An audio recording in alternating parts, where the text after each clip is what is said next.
기도하는 한 사람이 기도하지 않는 한 민족보다 강하다는 사실을 기억하시고 이 자리에 많은 사람이 나오는 것도 중요하지만 이 자리에 나온 여러분 한 사람 한 사람이 기도의 횃불이 되는 것이 저에게는 더 중요합니다. 왜냐하면 그 횃불은 분명히 다른 이들에게도 전해질 수 있기 때문입니다.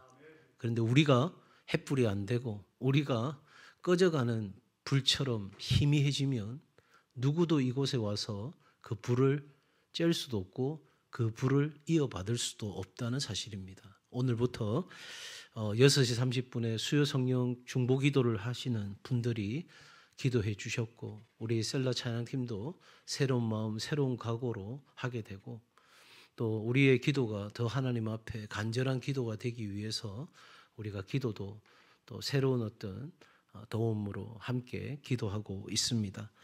정말 이 새해가 제가 선포한 것처럼 이 수요 성령 기도회가 정말 성령으로 충만한 정말 하나님의 역사를 경험하는 아마도 수요 성령 기도회를 이렇게 진행하는 교회는 거의 없을 겁니다. 금요일 철야를 하는 수영로 교회를 비롯해서 여러 교회는 있을 수 있겠지만 그래서 저는 우리가 기존에 하던 수요 기도회를 불을 붙이는 것이 훨씬 더 다른 어떤 프로그램을 하는 것보다 더 중요하다 생각하고 정말 우리 교회가 이 수요 기도회의 불꽃이 살면 우리의 이웃 교회와 또 대한민국의 교회를 살리는 또 작은 하나의 몸짓이 될 줄로 믿습니다. 조금 아쉬운 거는 우리 이명건 목사님 앞에서 인도하시면서 기도 제목 할 때 크게 아멘 하세요. 하나님 우리에게 이렇게 주소서 할 때 아멘 하고 그래서 주님 이름 한 번 부르고 기도하자 할 때 우리의 목청껏 뜨겁게 기도하는 여러분 신앙은 열정적인 영성이 필요합니다. 물론 우리 장로교는 순복음 교회와 다르게 차분하고 조금 더 정적인 그런 교회의 모습들을 갖고 있지만 이 시대를 변화시킬 수 있기 위해선 뜨겁고 열정적인 영성이 필요하다는 걸 기억하시면서 힘드시지만 또 어렵지만 그래도 나 하나 한번 불꽃처럼 태워보리라 결단하시고 수요일에 함께 해주시면 대단히 감사하겠습니다. 자, 옆에 분들과 한번 인사하겠습니다. 수요 성령 기도에 우리가 지킵시다.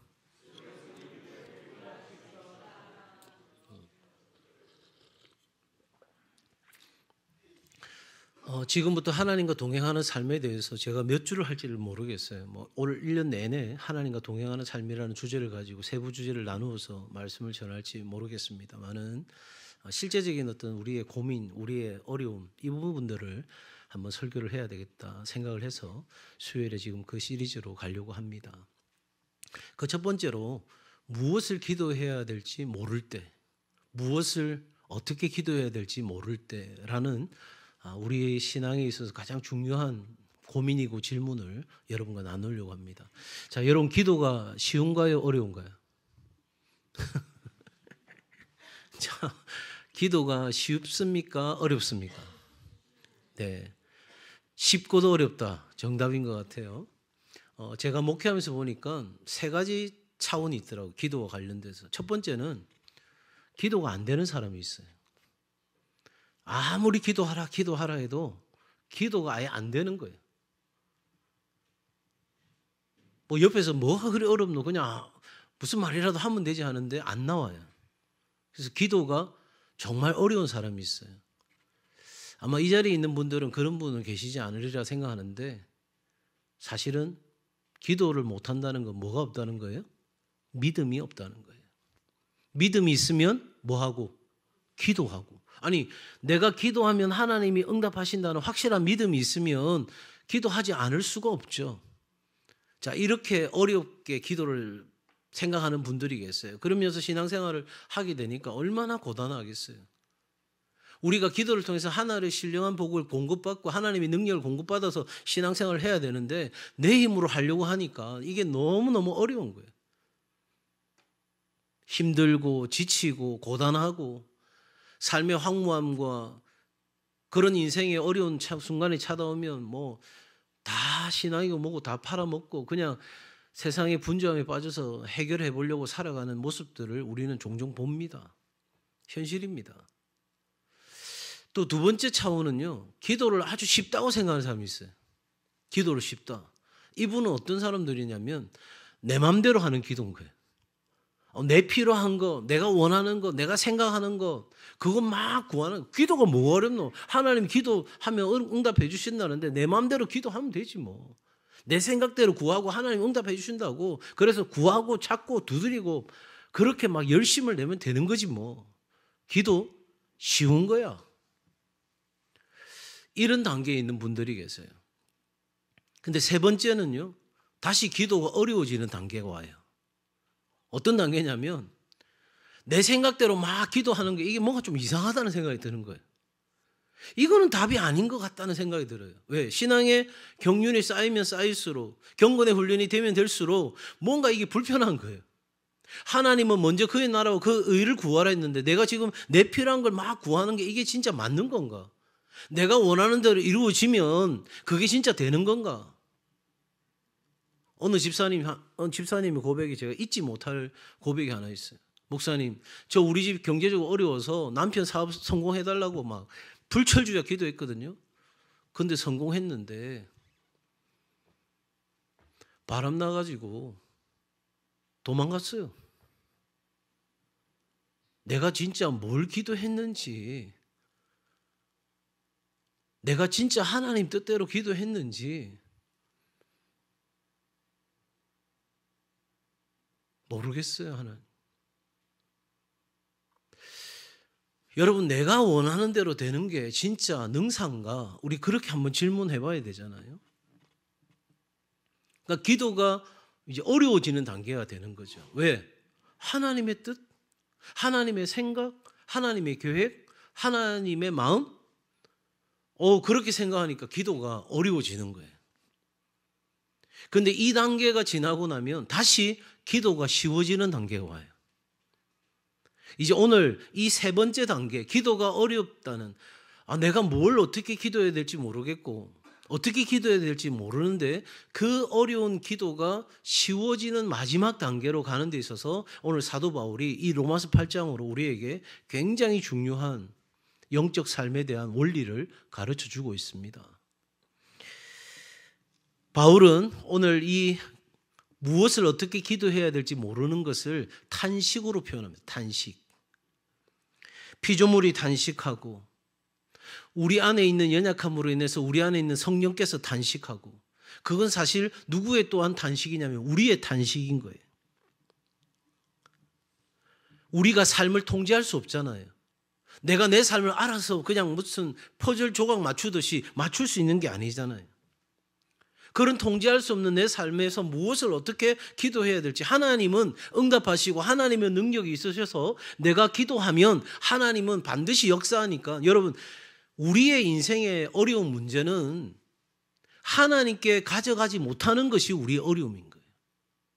아이에게 엄마는 신과 같은 존재잖아요. 우리 아빠 엄마는 내가 뭘 가져가도 해결할 수 있어. 가져가다가 이제 점점 물어보는 질문이 부모님이 감당할 수 없는 질문들이 와요. 미분적분 나오고 이러면 어떻게 되죠?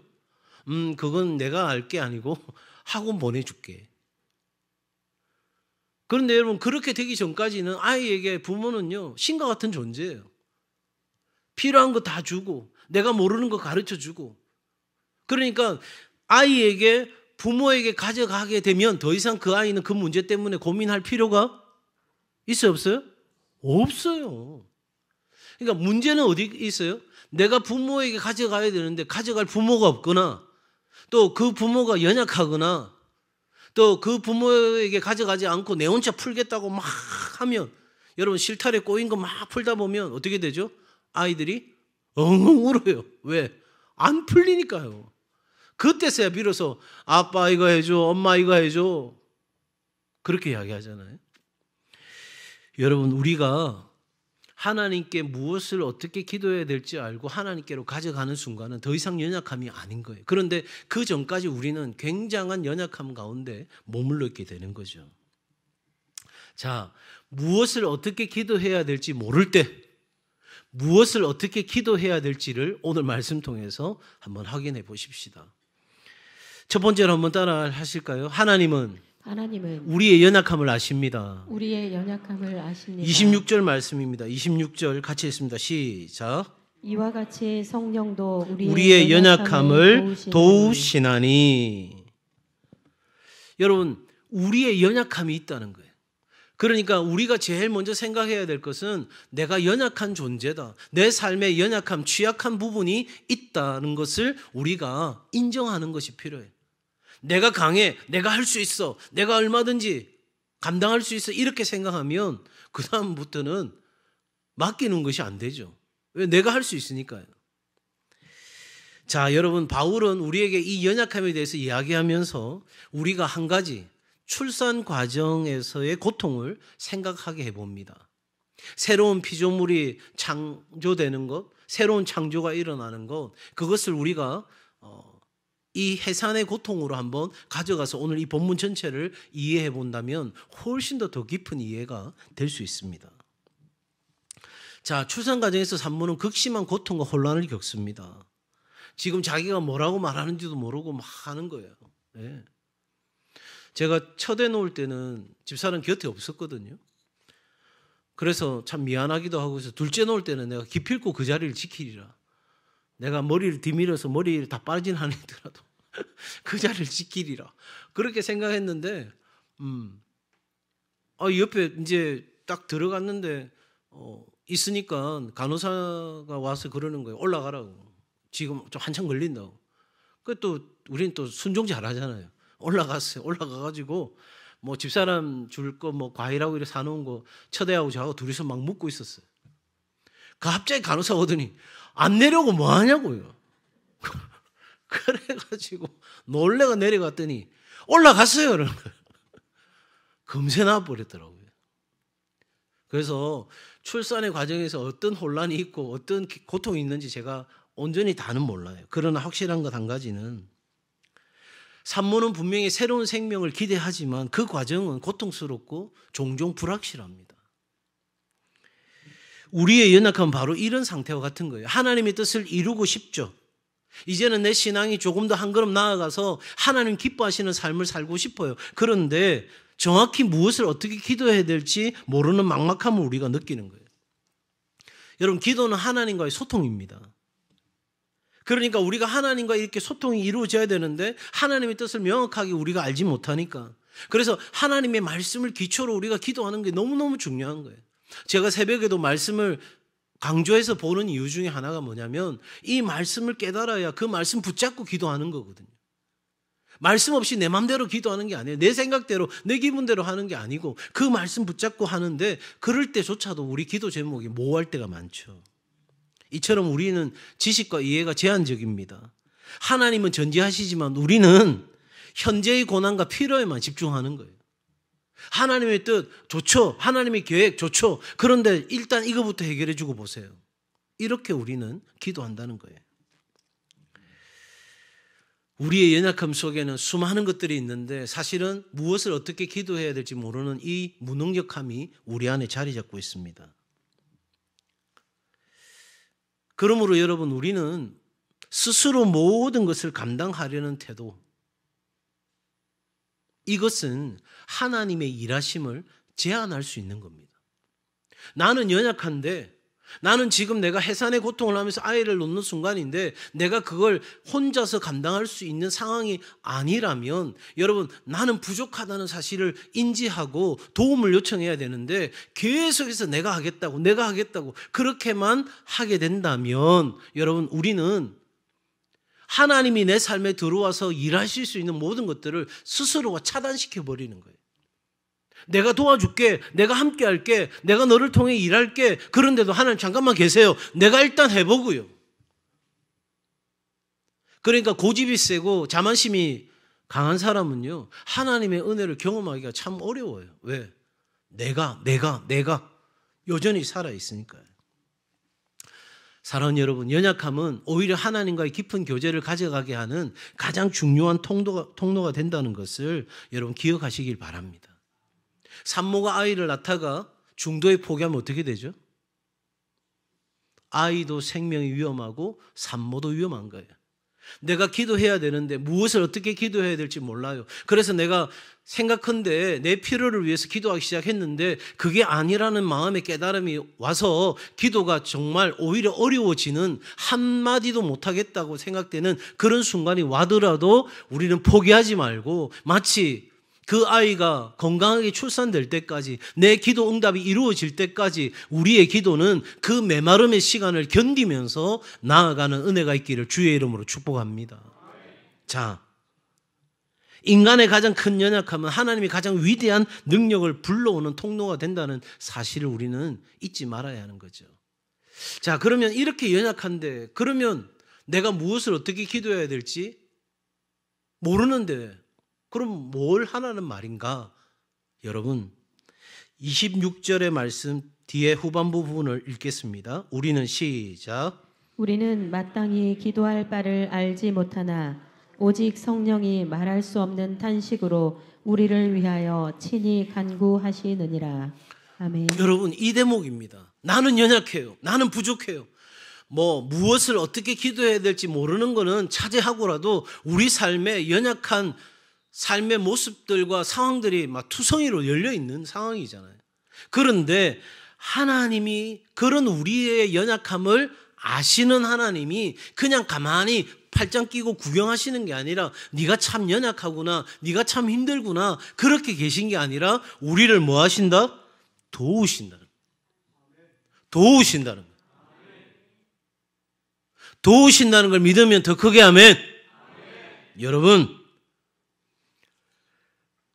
이 도우신다는 것은 무거운 짐을 함께 드는 것을 의미합니다.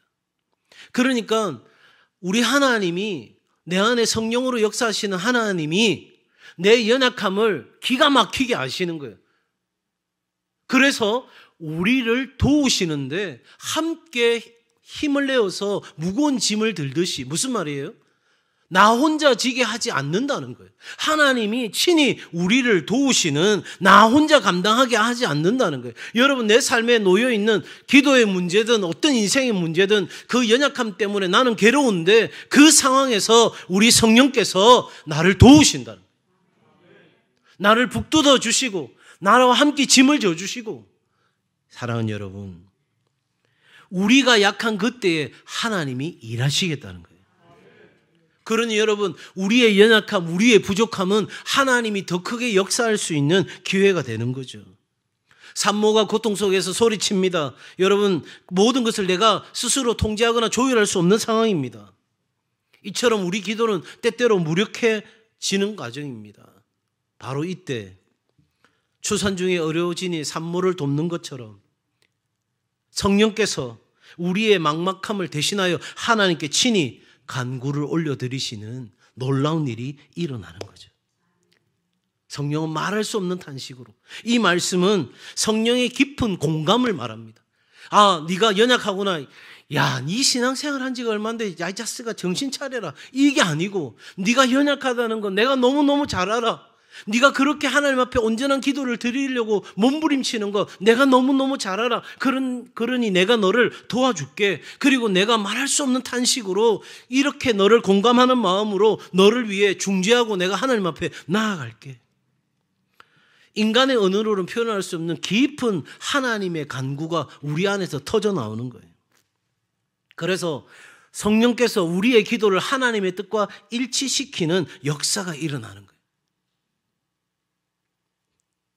자, 보세요. 나는 기도해요. 무엇을 어떻게 기도해야 될지 몰라요. 그래도 나는 기도해요. 그런데 내 안에 계신 성령께서 말할 수 없는 탄식으로 나를 공감하시고 나를 도우시고 나를 하나님 앞에서 기도와 간구로 중재하시는 하나님이 나의 기도를 점점 누구의 뜻에 일치시킨다고요? 하나님의 뜻에 일치시키는 역사가 일어나요. 그때 우리 인생에 뭐가 일어나냐면 형통의 삶이 일어나는 거예요. 그러니 여러분 한번 따라합시다. 기도는 하나님의 일입니다. 하나님의 일입니다. 그러니까 기도는 내게 달려있는 것이 아니라 하나님께 달려있다. 성령께서 내 안에서 역사하고 우리의 마음을 하나님의 뜻과 조율하도록 이끌어 가시는 거예요. 기도가 부족하고 막혔다고 느낄 때 내 삶의 무게가 너무너무 짐이 무거워서 내가 뭘 어떻게 해야 될지도 모르는 그 막연함 가운데 있다 할 때에 나를 정죄하거나 피하거나 기도 자체를 부정하고 기도를 내려놓는 것이 아니라 우리의 감정과 생각을 성령께 맡기고 성령께서 내 안에 친히 역사하셔서 내 안에 말할 수 없는 탄식으로 역사하시는 성령이 나를 향해 부르짖고 하나님을 향해 부르짖는 역사가 일어나도록 여러분 의지하시기를 주의 이름으로 축복합니다. 기도의 성자 이엠 바운즈는 이렇게 이야기합니다. 기도는 우리가 할 수 없는 일을 하나님이 하시도록 초대하는 것이다. 그러니 기도가 어려운 단계에서 이제는 기도가 쉬운 단계로 가야 되는 거예요. 아하, 기도는 하나님의 일이구나. 나는 부족하고 연약한데 이게 전혀 문제가 될 게 아니고 우리 성령님은 너무 잘 아시고 나를 위해서 친히 간구하시는구나. 나는 이제 내 입술을 주님 앞에 내어드리고 내 마음과 생각을 하나님께 내어드리고 내가 주님 앞에 기도하는 그 자리에 나아가면 하나님께서 나를 통해서 일하시겠구나. 그 깨달음을 가지고 우리는 하나님과 함께하는 그 믿음, 하나님이 나를 도우시는 그 은혜, 우리는 그렇게 기도하고 나아가야 할 것입니다. 자, 하나님은 우리의 연약함을 아시고 그리고 동시에 하나님은 우리를 도우십니다. 그렇게 해서 마지막 결론입니다. 28절 같이 읽겠습니다. 28절 시작. 우리가 알거니와 하나님을 사랑하는 자 곧 그의 뜻대로 부르심을 입은 자들에게는 모든 것이 합력하여 선을 이루느니라. 아멘. 자, 여러분 출산의 고통은 결국 새로운 생명을 맞이하는 기쁨으로 이어지죠. 이것이 있기에 우리 어머니들은 그 아픔의 시간들을 견디어 내었던 것입니다. 사랑하는 여러분, 우리의 연약함, 기도의 막막함, 이 모든 것은 하나님께서 선하게 사용하시는 도구가 될 수 있다는 사실입니다. 그러니까 우리의 모든 삶의 상황을 우리가 하나님의 뜻대로 살고자 한다면, 우리가 하나님의 뜻대로 부르심을 입은 하나님의 자녀라면 우리에게 예수 이름을 사용할 수 있는 법적 권리가 주어진 하나님의 자녀라면 우리가 그런 연약함과 막막함과 어려움과 답답함과 불안과 염려와 근심과 걱정과 두려움 가운데 있을 때에 나를 도우시는 성령을 의지하여 기도하고 나아갈 때에 하나님은 내 삶의 모든 것을 선으로 바꾸는 역사가 있게 되는 줄 믿습니다. 그게 바로 요셉의 고백이잖아요. 당신들은 나를 헤아려 하였으나 하나님은 이 모든 것을 선한 것으로 바꾸사 오늘 나를 여기에 있게 하셨다는 거예요. 그것이 요셉의 형통의 목적이고 비밀이었습니다. 하나님은 우리가 알지 못하는 방식으로 우리의 기도를 사용하고 하나님의 뜻을 이루어 가십니다. 그러니 여러분, 이 기도를 드릴 때 제가 수요 성령 기도회라고 붙인 이유가 어디에 있습니까? 우리는 기도할 바를 알지 못합니다. 그러니 성령께서 우리를 도와 주옵소서. 하나님, 성령이 내 안에 역사하도록 내 안에 있는 더러운 죄를 주의 보혈로 씻어주시고 오늘 이 밤에 내가 기도할 때에 성령님 내 삶에 내 기도의 자리에 강하게 임하여 주시옵소서. 우리는 그렇게 하나님 앞에 기도하고 나아가는 것입니다. 하나님의 계획은 우리의 이해를 넘어서는 거예요. 우리가 볼 수 없는 그곳에서도, 우리가 알 수 없는 그곳에서도, 우리의 지식과 경험으로는 도저히 생각할 수 없는 그 상황에서도 하나님은 일하고 있습니다. 그러니 여러분, 내 삶의 기도, 내 삶의 여정, 모든 것을 하나님께 맡기는 것이 가장 지혜로운 것이죠. 한번 따라해 주시겠어요? 하나님의 손에 붙들린 모든 것은, 하나님의 손에 붙들린 모든 것은 반드시 선으로 변한다. 반드시 선으로 변한다. 그러니 여러분, 나의 연약함, 부족함은 하나님의 섭리 안에서 이루어지고 있는 창조적 과정인 거예요. 피조물이 하나님의 사람 나타나기를 기다리고 이제 그 탄식의 소리가 끝나고 새로운 창조가 일어나듯이 우리 안에 새로운 생명이 탄생되어지는, 그래서 우리가 양자의 영을 받고 하나님의 자녀로 살아가는 그 놀라운 일이 일어나고 오늘 우리의 기도가 응답을 받는 역사가 일어나는 이 탄식의 여정은 바로 새로운 창조가 일어나는 시작이고 과정인 줄로 믿습니다.